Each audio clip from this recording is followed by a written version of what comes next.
ऐसा होता है कि कोई जरूरी काम सामने पड़ा है और उसे बस टाले जा रहे हैं? अगर हाँ, तो इसमें आप अकेले नहीं हैं। आज हम टाल मटोल यानी प्रोक्रास्टिनेशन को हराने और अपनी प्रोडक्टिविटी को बूस्ट करने के लिए 6 बहुत ही जबरदस्त जापानी तकनीकों को समझने वाले हैं। तो सबसे पहले एक बहुत ही बुनियादी सवाल से शुरू करते हैं। क्या वाकई में कोई इंसान आलसी होता है या फिर इस आलस के पीछे कोई और गहरी वजह छिपी होती है? देखिए, जो मूल आइडिया हम समझ रहे हैं वो ये है कि जिसे हम आलस का नाम देते हैं वो असल में प्रेरणा की कमी या शायद सेहत ठीक न होने का एक सिग्नल होता है। ये कोई चारित्रिक दोष नहीं है, बल्कि एक इशारा है कि कुछ बदलने का वक्त आ गया है। तो सवाल उठता है कि ये तकनीकें आई कहाँ से हैं?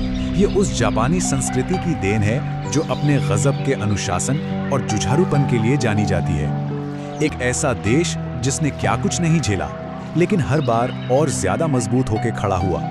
तो चलिए इन असरदार तकनीकों की दुनिया में गहराई से उतरते हैं। तो ये रहा आज का हमारा रोड मैप। हम एक पूरी गाइड पर नजर डालेंगे जिसमें अपने आसपास के माहौल को ठीक करने से लेकर अपने अंदर की दुनिया को साधने तक के दमदार तरीके शामिल हैं। तो सबसे पहली तकनीक हमारे माहौल पर फोकस करती है, क्योंकि कहते हैं ना, जैसा माहौल वैसा मन। एक साफ सुथरी जगह ही तो एक शांत और फोकस दिमाग की पहली शर्त है। और इसके लिए है 3S मेथड, चीजों को व्यवस्थित करने का एक कमाल का सिस्टम।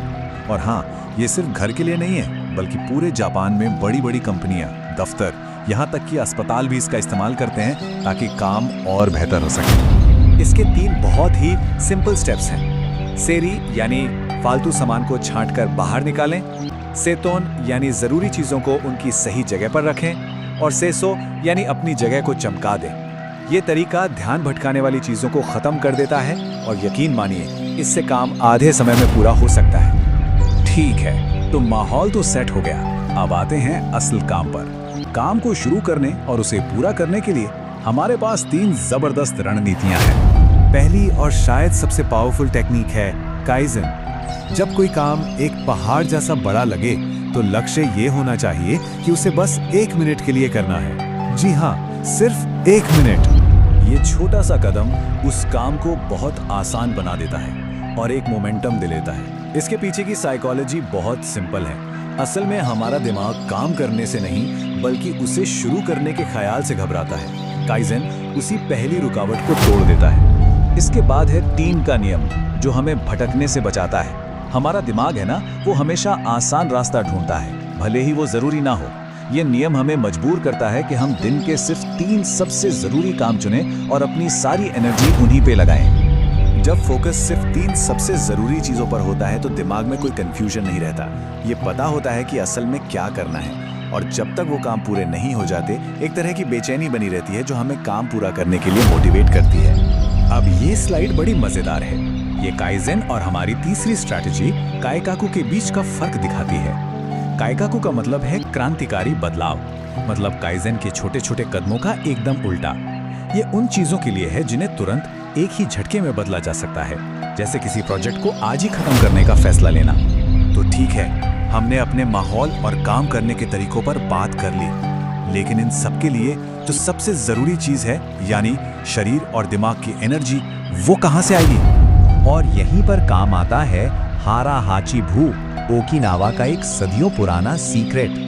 ओकिनावा दुनिया के उन ब्लू जोन्स में से एक है जहां लोग असाधारण रूप से लंबा और एक्टिव जीवन जीते हैं, और उनका राज पेट को थोड़ा खाली छोड़ना। और ये स्लाइड इस कॉन्सेप्ट को एकदम साफ कर देती है। जब पेट पूरी तरह ठूसा नहीं होता तो बॉडी को खाना पचाने में कम मेहनत करनी पड़ती है। नतीजा, भारी खाना खाने के बाद जो सुस्ती और आलस आता है उससे छुटकारा मिलता है और दिन भर एनर्जी बनी रहती है। और जानते हैं, ये सिद्धांत इतना कारगर है कि एक्टर शाहरुख खान जैसी हस्तियां भी इसे फॉलो करती हैं ताकि परफॉर्मेंस के लिए हमेशा एनर्जी से भरपूर रहें। और आखिर में वो तकनीक जो इन सभी तकनीकों की नींव है, माइंडफुलनेस यानी सचेतनता।